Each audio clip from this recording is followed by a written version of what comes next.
오늘은 요나에게 임한 두 번째 말씀이라는 제목으로 말씀을 전하겠습니다.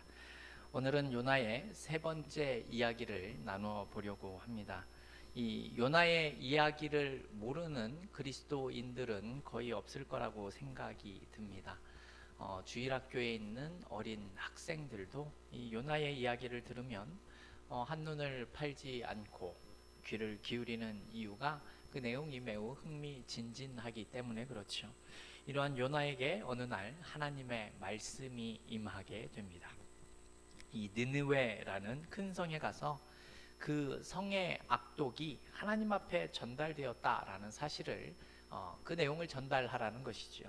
하나님의 심판이 다가왔다라는 내용입니다. 요나는 마땅히 아멘이라고 대답하면서 순종을 했었어야 하지만 이상한 행동을 하게 되지요. 요나는 하나님께서 명하신 니느웨에 가고 싶지 않아서 다시스로 가는 배를 타게 됩니다. 다시스는 이 유대 땅에서 가장 멀리 떨어진 곳이고 그 당시에 세상의 끝이다라고 여겨지는 그러한 곳이었습니다. 이렇게 요나가 탄 배는 지중해를 도는 무역선인데 풍랑이 크게 일게 됩니다. 배가 파손될지도 모른다는 그런 두려움에 사로잡히게 되고 결국 제비뽑기를 통해서 요나로 인해서 이러한 일들이 생겼다라는 사실을 알게 되고 요나를 바다로 던지게 됩니다. 그랬더니 풍랑이 그치게 되었고 바닷물에 빠진 요나를 물고기가 삼키게 되었죠. 3일 후에 물고기가 요나를 육지에 토해내 버리는 바람에 요나가 살 수 있었다라는 약간 이 동화와 같은 내용의 모습이 우리가 지난 시간 살펴본 내용입니다. 우리는 지난 시간에 이 요나서 2장의 내용을 통해서 요나가 하나님 앞에서 그렇게 회개할 수 있는 신앙이나 성품을 가지지 못했다라는 사실을 충분히 알 수 있었습니다. 또한 자신이 하나님을 피하려고 했었다라는 그 행동에 대해서는 생각하지 않고 지금 자신이 현재 당하고 있는 고통만을 생각하고 있는 모습을 우리가 알아보았었죠. 심지어 2장 4절을 보게 되면 이런 내용이 나왔었습니다. 내가 주의 목전에서 쫓겨났다라는 그런 내용이었습니다. 사실 2장에서 요나는 단 한 번도 하나님 앞에 납작 엎드려 회개하는 모습을 보여주지는 못했습니다. 그럼에도 하나님께서는 끝까지 요나를 포기하지 않았다라는 은혜의 모습이 우리가 2장에서 알 수 있는 내용이었죠. 사실 요나가 이 하나님의 부르심에 대해서 불순종할 수 있는 이유는 불순종한 이유는 그럴 만한 환경과 이유가 있기는 합니다. 왜냐하면 자기 나라가 아니라 이방 나라에 가서 이 하나님의 말씀을 전하라고 한 것인데 그 나라가 자신의 조국을 철저하게 괴롭히고 멸망시킨 그 철천지 원수 같은 이 아수르라는 나라의 수도 니느웨였기 때문입니다. 하나님을 믿게 되면 복을 받는다라는 것이 아니라 하나님을 믿지 않으면 니느웨 성이 곧 멸망할 거다라는 그런 내용이었습니다. 오늘 본문에서는 이런 요나가 물고기 뱃속에서 나와서 이제 하나님이 원하시는 대로 니느웨에서 말씀을 전하는 모습을 우리가 보게 됩니다. 오늘 본문의 내용을 통해서 하나님의 마음과 이 요나의 마음이 어떠한지를 우리가 생각을 해보도록 하겠습니다. 우리가 알고 있듯이 이 처음부터 요나는 마음의 불평이 참 많았습니다. 하나님의 뜻을 이해할 수 없었던 것 같습니다. 이러한 요나인데 이런 요나에게 하나님께서 다시 이렇게 말씀을 하게 됩니다. 1절에 나온 내용을 보게 되면 여호와의 말씀이 두 번째로 요나에게 임했다라는 그런 내용이 나오죠. 하나님이 요나에게 말하는 두 번째 말씀이다라는 겁니다. 두 번째라는 말이 들어간 것을 보면 하나님께서 요나에게 다시 한번 지금 기회를 주고 있다라는 사실을 우리가 생각해 볼 수 있는 내용이죠. 성경을 보면 이 실패했거나 낙심에 빠진 자들을 다시 일으켜서 불러주는 경우를 우리가 보게 되죠. 예를 들면 모세도 그러했고 엘리야도 그러했으며 베드로도 그러한 경우입니다. 이처럼 요나도 하나님께 다시 부르시는 이런 장면이 지금 나오고 있다라는 겁니다. 그러면 2장에서 물고기 뱃속에 들어갔었던 내용과 오늘 본문 3장에 나오는 이 다시 소명을 받는 내용은 바로 이어지는 그런 내용일까요? 아니면 어떤 시간의 간극이 있었던 것일까요? 여러 견해들이 있지만 2장 4절을 보게 되면 다시 주의 성전을 바라보겠다 하였나이다라는 말씀에서 그가 물고기 뱃속에서 나와서 이 성전을 찾아가 제사를 드리고 또 서원을 하는 등의 시간을 보낸 것으로 학자들이 이야기를 합니다. 이후에 하나님의 말씀이 다시 한번 요나에게 주어졌다라는 것이죠. 그래서 하나님께서 요나에게 하신 두 번째 말씀에서도 회개의 복음을 전하기를 원하고 계시는 그런 내용이 나옵니다. 그래서 오늘 본문 2절 상반절을 보게 되면 일어나 저 큰 성읍 니느웨로 가서라는 말이 나옵니다.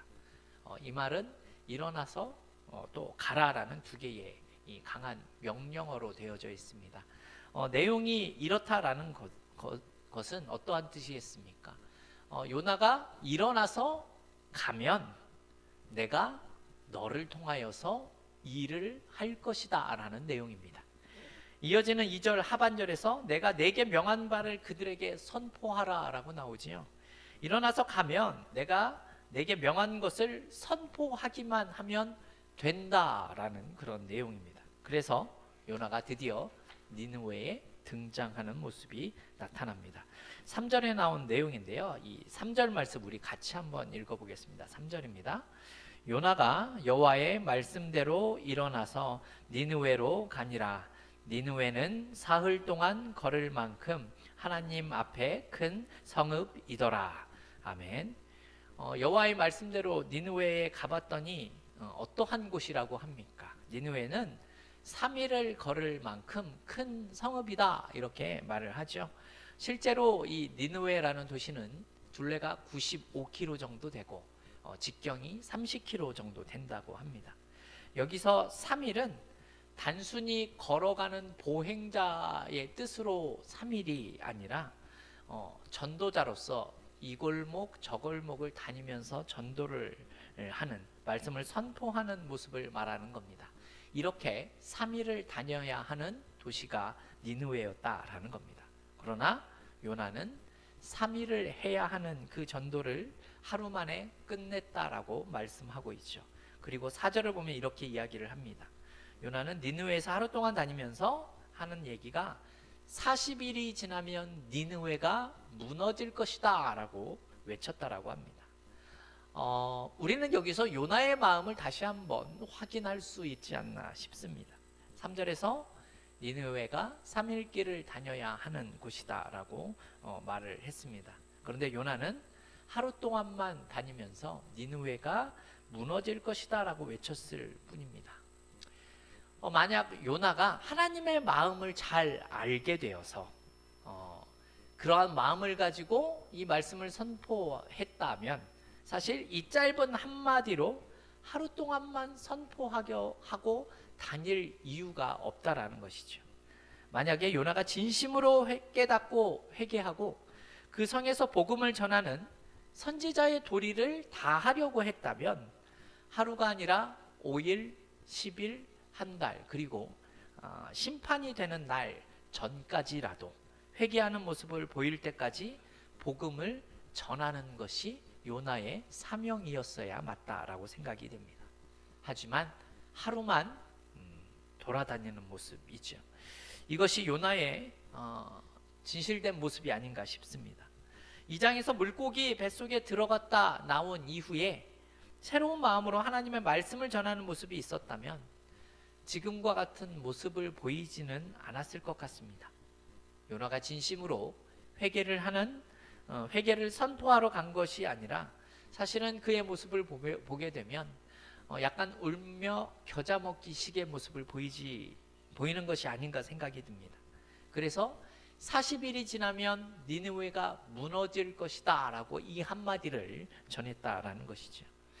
하나님이 원하셔서 니느웨에 온 모습은 말씀에 순종한 것처럼 보여지는 것이 맞습니다. 그런데 말 그대로 순종하는 척하는 그런 겉모습만을 보여주고 있다라는 거죠.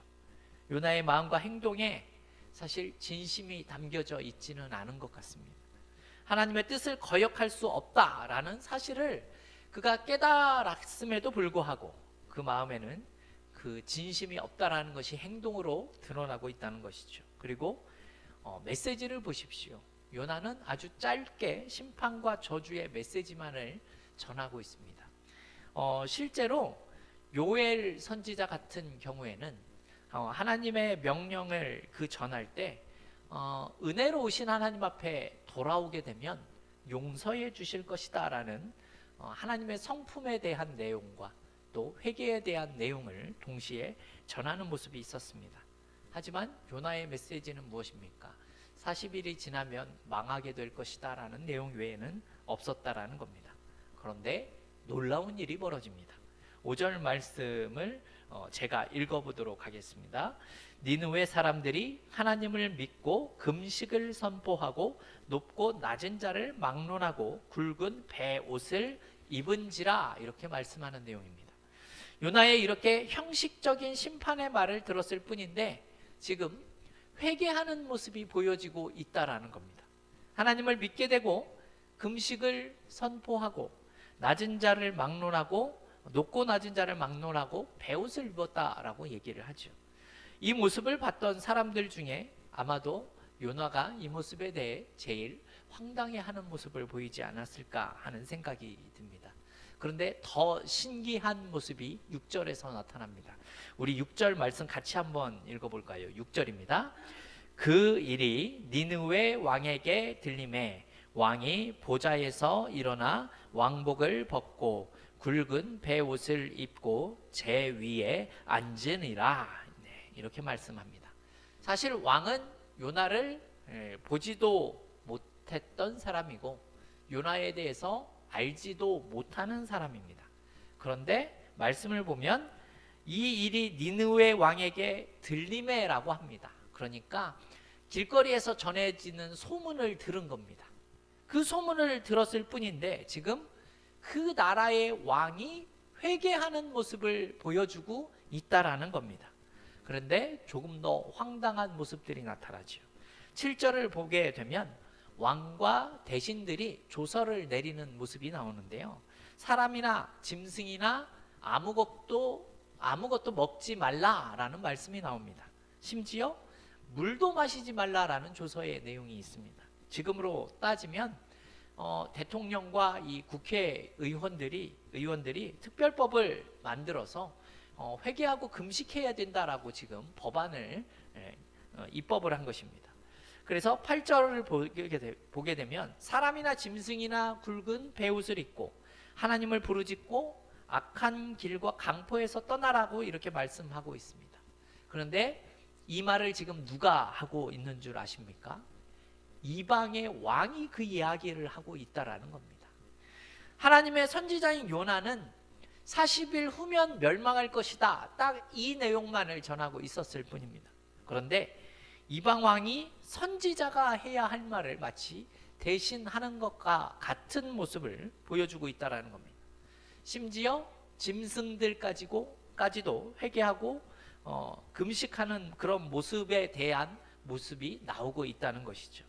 그리고 9절 말씀은 더 선지자 같은 말을 이방의 왕이 하게 됩니다. 우리 9절 말씀 같이 한번 읽어보겠습니다. 하나님이 뜻을 돌이키시고 그 진노를 그치사 우리가 멸망하지 않게 하시리라. 그렇지 않을 줄을 누가 알겠느냐 한지라. 아멘. 무슨 뜻입니까? 우리가 이렇게 하게 되면 하나님께서 우리를 멸망시키시려고 계획을 하셨다고 하더라도 돌이키실 수도 있지 않겠느냐라는 내용을 지금 왕이 이야기하고 있는 겁니다. 요나는 사실 이들이 망하기를 원하는 마음을 가지고 있었습니다. 근데 이 왕은 소문을 듣고도 하나님께서 우리에게 긍휼을 내려주셔서 우리를 구원해 주실 것이다라는 소망을 가지고 있는 모습을 보여주고 있다라는 겁니다. 2절 말씀을 읽으면서 제가 이렇게 말씀을 드렸죠. 너는 가서 내가 명한 바만 선포하면 된다라는 내용입니다. 요나의 마음이 좋지 않은 마음이든지 좋은 마음이든지 간에 일어나서 가서 선포만 하면 된다라고 말씀하셨죠. 그리고 요나가 40일이 지나면 니느웨가 무너질 것이다라고 이야기를 했습니다. 그런데 정말 신기하게도 이 엉터리 같은 모습을 보였었던 것 같은 이 요나의 그 모습 속에서도 회개의 역사가 일어나기 시작합니다. 그리고 그것도 한 개인의 모습이 아니지요. 왕이 금식을 선포를 했고 굵은 배를 입게 됩니다. 이 소문을 듣고 니느웨 왕이 굵은 배를 입고 제에 앉았습니다. 또 왕과 대신들은 조서를 내리게 됩니다. 하루 동안 한 사람이 한마디 말을 했을 뿐인데 니느웨라는 도시의 모든 사람이 회개하면서 금식을 선포하는 모습이 보여지고 있다는 겁니다. 니느웨 사람들은 마치 기다렸다라는 듯이 요나의 메시지를 듣고 또 회개를 하는 모습이 나타나고 있는 그런 내용입니다. 근데 이 내용이 오늘 본문 속에서 우리는 참 아이러니한 모습을 느낄 수 있다라는 겁니다. 이방신 즉 우상을 섬기고 악행을 했었던 아수르라는 이 민족이 지금 회개를 하고 있습니다. 전혀 회개할 것 같지 않은 악행을 해가는 자들이 지금 회개를 하고 있다는 겁니다. 하지만 정말 이상한 일은 이것입니다. 하나님께서 택한 민족, 이 이스라엘 민족은 하나님께서 많은 선지자들을 보내서 하나님의 말씀을 전했지만 그 말씀을 듣고 돌아오지 않았다라는 겁니다. 이것이 아이러니한 부분이다라는 겁니다. 요나는 하나님의 뜻을 피해보려고 세상의 끝이라고 불리우는 곳으로 가려고 했습니다. 그러나 풍랑을 만나 물고기 뱃속에 3일을 거하면서 하나님의 뜻을 알게 됩니다.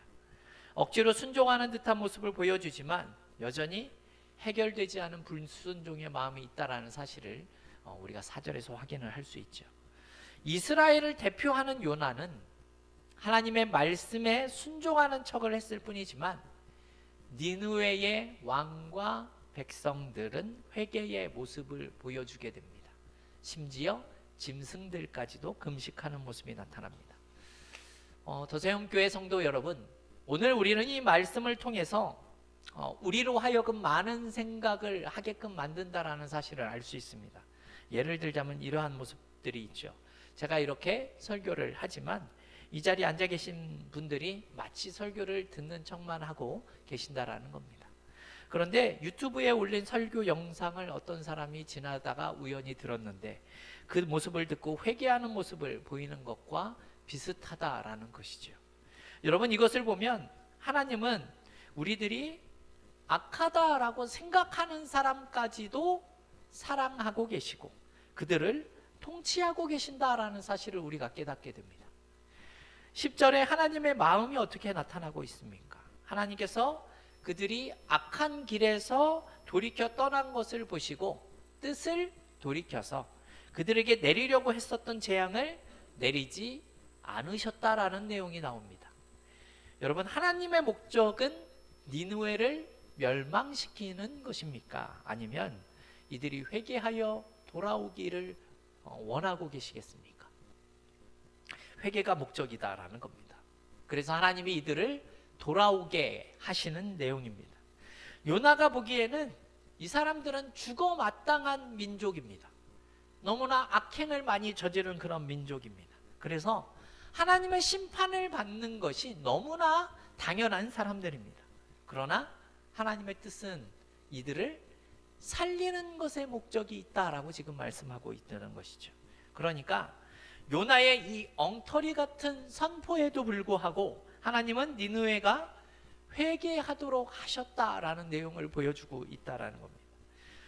우리가 다음 주에 살펴볼 4장의 11절을 보게 되면 이 성에는 좌우를 분별하지 못하는 자가 12만여 명이나 살고 있었고 가축도 많이 있었다라고 하고 있습니다. 그렇다는 것은 이 니느웨 성이 회개했다라는 내용이 엄청난 회개의 역사의 모습이 나타났었다라는 사실을 우리가 알 수 있는 내용이다라는 거죠. 하지만 하나님을 섬기는 이스라엘 백성들의 모습은 어떠했습니까? 돌아와야 한다라고 하나님의 뜻을 전한 수많은 선지자들의 선포에도 불구하고 그들은 돌아오지 않았고 결국 패망을 당하게 됩니다. 그런데 이스라엘 백성들이 무시하고 인정하지 않았었던 이방의 사람들을 하나님께서는 어떻게 하고 계신다는 겁니까? 엉터리 같은 선포에도 불구하고 짐승들까지도 회개의 모습에 동참하는 그런 모습이 보여지고 있다는 겁니다. 참으로 이해하기 어려운 모습이다라고 생각이 듭니다.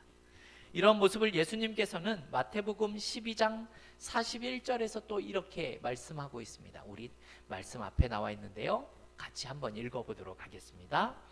심판때에 니느웨 사람들이 일어나 이 세대 사람을 정죄하리니 이는 그들이 요나의 전도를 듣고 회개하였음이니와 요나보다 더 큰 이가 여기에 있으며. 아멘. 이 말씀이 무슨 뜻입니까? 요나의 엉터리 같은 회개임에도 불구하고 니느웨 사람들은 회개를 했었다. 그런데 여기에 요나보다 훨씬 더 크신 하나님의 아들이 있는데 너희는 왜 돌아오지 못하고 있는 것이냐라는 내용입니다. 어쩌면 지금 우리의 마음이 이럴 수 있을 것 같기도 합니다. 어떻게 저런 사람이 교회에 나올 수 있을까? 예수를 오래 믿었다라고 하는 사람이 어떻게 저런 행동과 말을 할 수 있는 것인가 라는 생각입니다. 아마 요나도 이러한 생각을 했었던 것 같습니다.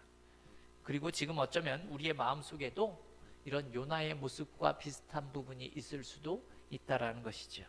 그런데 여러분, 하나님의 마음은 어떠하다라고 말씀하시고 계십니까? 하나님께서는 살리고 싶으신 겁니다. 좌우를 분변치 못하는 자들이 죽는 것을 하나님께서 원치 않고 계시다라는 겁니다.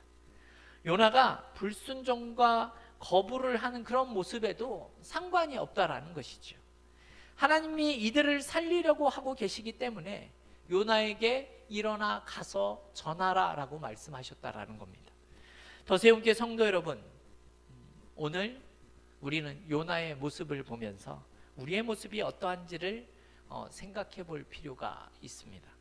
지금 요나보다 더 큰 이가 오셔서 우리에게 말씀하고 있음에도 불구하고 여러분, 우리의 모습은 어떠한 변화가 나타나고 있을까요? 요나와 같이 온전한 순종의 모습이 아니라 때로는 보여지는 부분만을 중요하게 생각하고 계시지는 않습니까? 그러나 저는 이렇게 또 말씀드리고 싶습니다. 우리가 좋은 모습이 없더라도, 제대로 하지 못하더라도 우리는 하는 척이라도 보이는 모습이 있어야 한다라는 겁니다. 하나님은 하는 척하는 모습 속에서도 충분히 일하실 수 있는 분이시기 때문에 그렇습니다. 그래서 우리는 억지로라도 해야 합니다. 왜냐하면 하나님께서는 능히 이러한 우리를 사용하실 수 있기 때문에 그렇다라는 겁니다. 오늘 본문 10절에서 하나님의 회개한 니느웨 백성과 동물들을 향해서 재앙을 내리지 않는 그 뜻을 저와 여러분은 잘 알고 있다라고 생각을 합니다. 요나의 부족한 모습에서도 니느웨의 짐승들까지도 회개하는 모습이 나왔었습니다. 금식하는 모습이 나타났었습니다. 마치 이들은 요나의 선포를 기다리고 있었던 것처럼 말입니다. 무슨 뜻입니까? 여러분, 우리의 주변에도 어쩌면 이러한 분들이 계실 수 있다라는 것이죠. 너무 싫어서 구원을 받지 못했으면 좋겠다라고 생각하는 사람이 있을 수도 있고, 나를 너무나 힘들게 하는 사람이 있을 수도 있을 겁니다. 그러한 자들은 하나님의 택한 자가 아니다라고 우리가 생각을 할 수도 있다라는 겁니다. 그런데 하나님께서는 그러한 분들조차도 구원하실 수 있는 분이시다라는 사실을 우리가 기억해야 한다라는 것입니다. 요나에게 말씀하신 것처럼 그러한 분들에게도 일어나 가서 하나님의 말씀을 전할 수 있는 우리 더세움교회와 우리 성도들이 되셨으면 합니다. 마지막으로 이 시간에 혹시 하나님의 말씀에 반응하지 않는 굳어진 우리의 마음들이 있다면 하나님의 크신 은혜와 사랑으로 우리를 새롭게 해달라고 간구할 수 있는 저와 여러분이 다 될 수 있기를 주님의 이름으로 축원합니다.